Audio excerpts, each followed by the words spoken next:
Hi, you're on the Reddit Confessions channel, where the truth doesn't whisper, it detonates. This is the story of how a single moment at a party destroyed everything I thought was real. The wine glass didn't break when it hit the floor. That's the part I keep thinking about. It just bounced, twice, then rolled under the table like nothing had happened.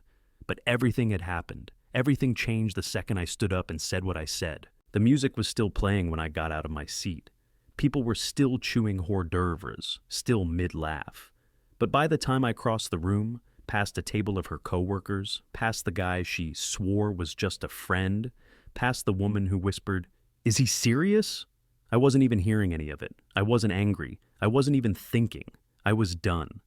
3 minutes earlier, she had made me the punchline of the party. We were at her boss's engagement dinner. It was formal, seated, white tablecloths, the kind of place where they put rosemary on everything. I had spent the last hour politely smiling, nodding at conversations I wasn't part of, listening to stories about fashion brands and startup apps I couldn't care less about. Then, during the toasts, they handed her the microphone, and she lit me on fire. She started with something harmless. "Graham has been my rock during this chaotic planning," she said. I smiled. That was sweet. But then came the smirk. I mean, sometimes I forget he's there. He's like a supportive little ghost, always floating around the edges. Laughter, a few polite chuckles. Then she added, "And I just have to say it. Every girl needs a Graham. Quiet, predictable, basically like a human houseplant." More laughter. I felt my face get hot. Someone at our table turned and actually patted my shoulder, like I was a wounded animal. That's when the wine glass slipped from my hand. I wasn't even holding it tightly. My fingers just gave up. It bounced. I stood up, and for the first time in 2 years of being overlooked, brushed off, and turned into someone else's prop, I found my voice. I walked right to the front, took the mic from her hand, and said, "Funny thing about houseplants, when you forget to water them, they die. Engagement's off."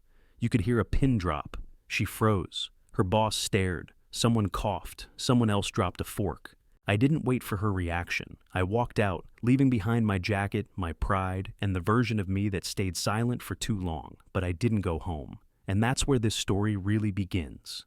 The cold hit me the moment the elevator doors closed. Not just the kind that comes with walking out of a heated party into the night, but the kind that settles into your bones when you realize she never respected me to begin with. I stood there in that glass box, staring at my reflection. My shirt was wrinkled, my tie slightly crooked, and my eyes, I barely recognized them. I didn't look brave. I didn't look like a man who just ended his engagement with a perfect one-liner in front of 50 guests. I looked like someone who had just been emotionally bulldozed and was only now crawling out from underneath the wreckage. But what I didn't know was that I had left too early. The real confession came after I walked out. I only went back inside because I forgot my keys. They were in my blazer, which was still on the back of her chair. I considered texting her to bring them out, but I didn't want to give her the satisfaction. I figured I'd slip back in quietly, grab the jacket, and vanish again before anyone could process what had just happened. But when the elevator opened, the music had stopped. The speeches were over. People were milling about in small groups, whispering like someone had died. I spotted my jacket right away. It was still there, draped across the seat, abandoned like I had been. I moved quickly and quietly, keeping my head down. That's when I heard her voice. She was standing just on the other side of the curtain partition, probably assuming I was long gone. I wasn't trying to eavesdrop. I froze only because I heard my name. "I mean, I was going to break it off anyway," she said, sounding way too casual. "I just didn't expect him to do it first, and definitely not like that." Someone laughed. A man. I recognized the voice. Her coworker, Drew, the one she always insisted was just a buddy. "He really said engagement's off in front of everyone?" Drew asked, clearly entertained. She laughed too. "I know. It was kind of dramatic, but honestly, saved me the trouble. I just wish he'd done it before I bought the dress." That last sentence punched me harder than her toast had. Bought the dress? She was planning our wedding while simultaneously planning to leave me? I stood there, still as stone, heart pounding, wondering how long this had been going on. Were there others before Drew, or was he the reason she started treating me like an accessory instead of a partner? I should have walked away right then. I should have taken my jacket and disappeared for good. But something snapped in me. Not anger, not revenge. Just this overwhelming, almost pathetic need for the truth, for answers, for closure. So, instead of leaving, I took out my phone and hit record. If she wanted to treat me like I didn't matter, like I was just some safe choice she could toss aside at a cocktail party, then maybe she deserved to hear what she sounded like without the performance mask on. But nothing, and I mean nothing, prepared me for what else she said. I should have turned around and left the second I got my jacket. That would have been the strong thing to do. Disappear, rebuild, move on. But instead, I stood behind that curtain, breathing shallow, listening like some rejected ghost hovering outside his own life. My phone trembled in my hand, still recording. I didn't know what I was hoping to hear. Maybe a flicker of guilt, a sliver of regret. Something to prove she still cared, that I wasn't just a name to scratch off a list. But what came out of her mouth next buried me. I didn't even like him when we started dating, Tessa said, swirling the wine in her glass. It was just supposed to be temporary. He was so desperate, kind of cute in a pathetic way. I felt sorry for him. My breath caught. My knees actually buckled. I gripped the back of the chair for balance. Drew let out a low chuckle. So, what changed? Why the engagement? She shrugged. My lease was ending. He had a nice apartment, stable job, no drama. I figured, why not? It's not like I had anyone better lined up at the time. And he adored me. I could have told him I was abducted by aliens, and he'd believe it.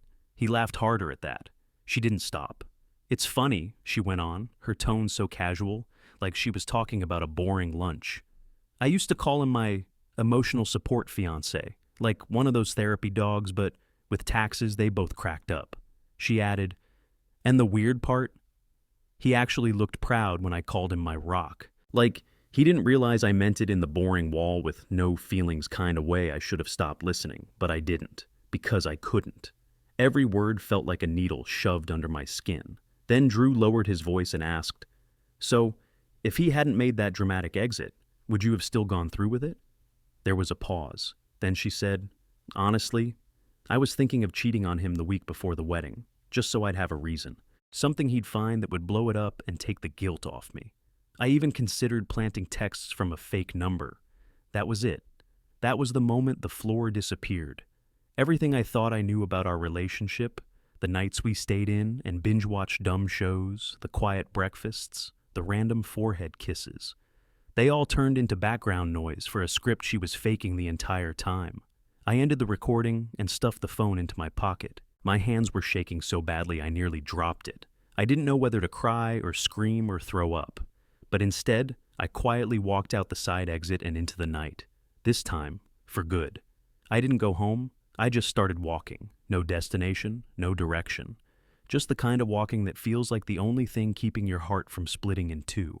But as I crossed a dark intersection, lit only by flickering street lamps and the sound of traffic in the distance, I realized something that chilled me even more than her words. She didn't accidentally hurt me at that party. She wanted an audience. She wanted witnesses.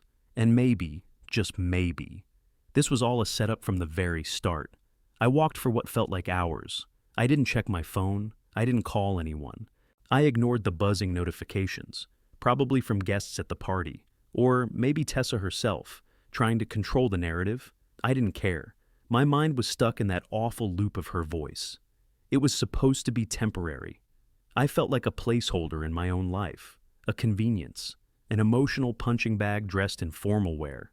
By the time I reached my apartment building, the night had thickened into a quiet that almost felt sacred.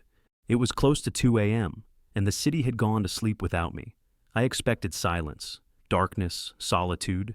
I just wanted to grab my things and start packing. No drama, no tears, just get out and never look back. But the second I opened the door, I knew something was wrong. The lights were on. The scent of her perfume still hung in the air. Sweet, expensive, artificial, like everything else about her. I walked inside slowly, scanning the room. That's when I saw it. On the kitchen table sat a single manila envelope. My name was written on the front in her handwriting, sharp and perfectly even, like she'd practiced it. I hesitated before picking it up. My gut already knew this wasn't some apology letter. Inside were two things: a printed itinerary for a 2-week trip to Costa Rica, first-class flights, beachfront resort, full spa package. Departure date, next Friday. And the kicker, a receipt. Paid in full. Under the names Tessa Calloway and Drew Whitmer. I stood there for a moment, barely breathing. Then I flipped the page. There was a note, scribbled in the corner. I didn't think you'd take it so personally.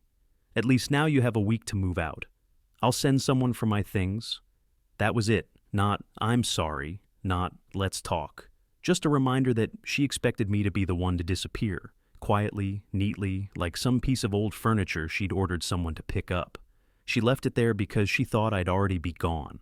She thought she'd hurt me just enough to walk away proud of herself. Like she was finally free of the clingy accountant who once made her laugh over spilled coffee. But here's the part she didn't count on. I had the recording. I had her words, her smug little confession, all captured in perfect clarity. And as I stood in my own kitchen, staring at a luxury vacation she was taking with the man she swore was just a friend, something inside me finally stopped breaking. It hardened. I wasn't the type of person to burn bridges. But that night, I realized the bridge was never real. It was a cardboard cutout she used for show, and the whole thing had been set to collapse from the beginning. I didn't want revenge. I didn't even want closure anymore, but I wasn't going to walk away empty-handed either. And that's when I decided. If she wanted to play games, I'd give her one she'd never forget. I didn't sleep that night. I sat at the edge of my bed, still dressed in my suit, shoes untied, the envelope open beside me like some twisted goodbye letter from a woman who never meant a single word she'd whispered at night. I kept replaying the recording, her voice laughing, belittling me, using my loyalty as a punchline. I couldn't stop listening, not because I wanted to hurt myself, but because I needed to remember exactly who I was dealing with. I'd spent years seeing her through soft lighting, romanticizing her charm, her confidence, her ambition. But now the spotlight was harsh, and it revealed something else entirely: manipulation, calculated cruelty. A woman who didn't just fall out of love, she weaponized it. Around 6 a.m., as the sun started bleeding through the blinds, I finally moved. I got up, showered, put on a clean shirt, and made coffee like it was any normal morning because I knew something she didn't. She thought I'd vanish. She thought she'd walk into that resort with Drew, sip piña coladas, and post filtered selfies while I disappeared quietly. But she didn't know I had leverage. She didn't know I had her voice, admitting it all. So I sent a message. Just one. No threats, no insults, just facts. Hey Tessa, before you board that flight, you should probably listen to this. Audio file attached. Then I turned off my phone. What happened next, I had to hear from someone else. Apparently, they got to the airport early. She was wearing a sun hat and holding hands with Drew. TSA went fine. But halfway through waiting at the gate, she checked her phone, and everything changed. A friend of hers texted me later, said she turned pale, like someone had drained every drop of blood from her body. She pulled Drew aside, practically dragging him toward the windows, phone in her hand. Witnesses said she kept repeating, "He recorded it." Oh my God, he recorded it, Drew got loud. He was pacing. She was crying now, not soft, remorseful tears, but furious, panicked ones. And then, they didn't board. That expensive trip she planned with the man she was willing to throw me away for, canceled, and that was just the beginning. By the time I turned my phone back on that evening, there were 12 missed calls from her, 5 from an unknown number, and 3 voicemails that started with "Graham, please," and ended in tears. I didn't listen to them. I didn't need to. I knew the sound of her voice already, and I had it backed up in multiple places, just in case. But the real kicker? That same evening, I received an email from her boss. Subject line: "Need to discuss something urgent." Apparently, someone had forwarded the recording to the company. I hadn't, not yet. But someone who had been at the party, someone who heard her speech and witnessed what I did, had a conscience. And they had access to her work contacts. Suddenly, Tessa wasn't just a fiancée who lost control of a situation. She was an employee under internal investigation. And I wasn't done yet. The voicemail transcription sat unread. Her voice had become white noise, a meaningless hum filled with fake concern and shaky guilt. She only cared now because she'd been exposed, not because she'd hurt me. I could see the difference clearly, and that clarity felt cold, but also necessary.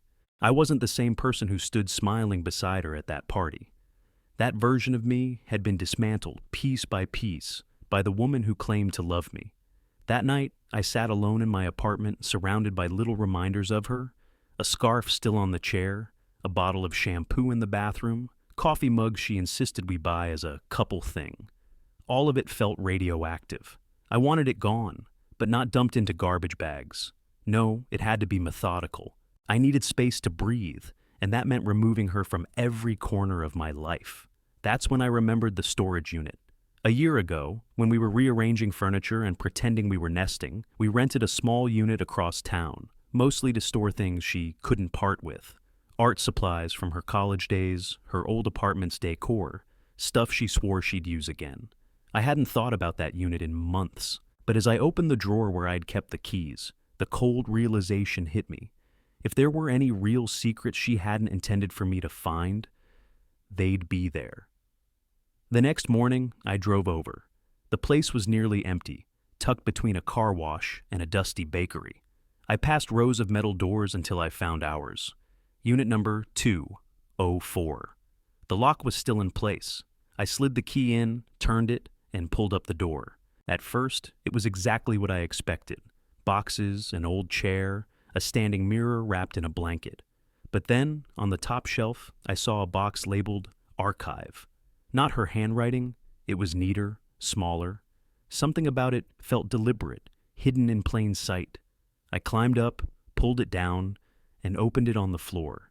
Inside were folders, dozens of them, some labeled with dates, others with names. At first I didn't understand. Then I opened one. It was a dossier.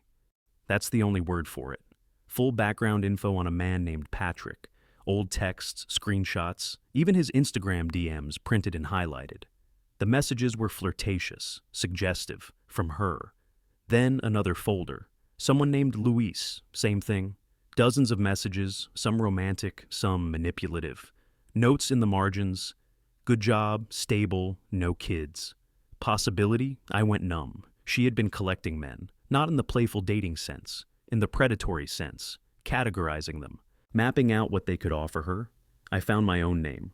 Graham. My folder was thicker. She'd been tracking my behavior, my mood swings, my finances. There were notes like reliable, predictable, lonely, and won't leave, even if pushed. I felt sick. All this time, I thought I was the one holding on to her. But the truth was she had been studying me, prepping for every manipulation like it was a business deal. I wasn't her partner. I was an asset, a temporary investment until a better offer came along. But then something else caught my eye. A sealed envelope addressed not to me, but to Drew. And inside it, a letter. A goodbye letter. She had written it weeks ago. I held the envelope for a long time before opening it. My name wasn't on it. Drew's was, written in her usual sharp pen strokes. It felt like a boundary I wasn't meant to cross, but the entire last week of my life had been one long trespass through lies I didn't know I was living. So I opened it, and as I unfolded the letter, I braced for another knife in the ribs. I expected love declarations, fantasies of escaping together, maybe instructions for how they'd live once I was out of the picture. But that's not what I found. Instead, it started with a confession. Drew, you're probably angry reading this, maybe confused, but I need you to understand I was never supposed to fall for you. This wasn't the plan. She went on to say that their affair started out of boredom, not passion, not love. She had met Drew at a work retreat, and the flirtation had spiraled because she wanted to test the limits of how far she could go before something snapped. It was never about him or about me. It was about control. She wanted to know how much she could get away with, how far she could push until someone pushed back. Graham never noticed. He gave, and I started to resent him for it. You? You saw through me a little. You pushed back. It made me feel something. For a while, then came the real twist. But the closer we got, the more I realized I wasn't safe with you either. You wanted things. You started to ask too many questions. You wanted more than I was ready to give. So I decided to cut it off. Not now, soon. Costa Rica was going to be the end, not a beginning. She wasn't running away with Drew. She was planning to use the trip to end things. She wrote that she'd already been looking at a new apartment, a solo lease. She even admitted she thought he might not take it well. If you lash out, I'm sorry. But I won't be anyone's property. Not Graham's. Not yours. I sat there on the dusty floor of the storage unit, letter shaking in my hands, stunned. All this time, I thought she had replaced me. Upgraded. Left me in the dust for someone more exciting. But the truth was, she was never running to Drew. She was running from everyone. She burned bridges before they could collapse under her own emotional weight. She didn't want a partner. She wanted escape routes. Suddenly, I realized how dangerous this really was. Not in the physical sense, but in the emotional wreckage she left behind. It wasn't just me she'd broken. It was anyone who dared to believe her. And as I sat there, surrounded by files of men she had studied and discarded, I realized something I hadn't let myself feel until now. I wasn't special in how she used me, but I was going to be different in how I responded. No more messages, no more revenge. I wasn't going to play into her pattern. I was going to finish this with something she never expected. Calm, calculated removal. Because now, I had everything I needed. And she was about to find out what silence feels like when she's on the receiving end. I left the storage unit without taking anything but that letter, the folders, the twisted paper trail of emotional damage. I left it all behind, like ashes from a fire I didn't start. I wasn't going to spend one more second organizing her mess. I wasn't her cleanup crew. I wasn't her quiet exit. I was done being the man she used for stability while chasing chaos behind my back. The next morning, I boxed up the rest of her things from the apartment and had them sent to her office. Not out of pettiness, but clarity. No passive-aggressive notes, no post-it messages stuffed in bags, just her belongings and a copy of the lease transfer form. She had exactly 30 days to sign it or deal with management. I didn't owe her softness anymore. By that afternoon, I was sitting in a quiet little coffee shop downtown, one she never liked because it was too boring. I ordered the same black coffee I always got, cracked open a new journal, and stared at the blank page. It didn't feel like starting over. It felt like waking up. In the days that followed, Tessa kept trying. She texted, she called, she emailed. At first it was guilt, then justification, then, somehow, blame. I didn't respond to any of it, because, for the first time, her words had no weight. She could only pull strings if I let her. And I wasn't a puppet anymore. The audio recording, I deleted it. I didn't need it. It served its purpose, not to humiliate her, but to wake me up. I didn't want to be the guy who clung to evidence. I wanted to be the guy who chose peace over power. 1 month later, I signed a lease on a new place. Smaller, quieter, just mine. The night I moved in, I poured a glass of wine, stood at the window, and for the first time in what felt like years, I breathed without a knot in my chest.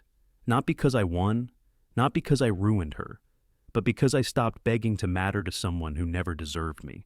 She made me the punchline at a party, but I became the author of my own ending. Thanks for sticking with me through this story. If you've ever witnessed or lived through a moment in history where someone flipped the script on betrayal or reclaimed their peace, tell us about it in the comments. We'd love to hear something powerful or unexpected from the past that inspired you. And don't forget, this is Reddit Confessions, where every truth eventually finds its voice. Until next time.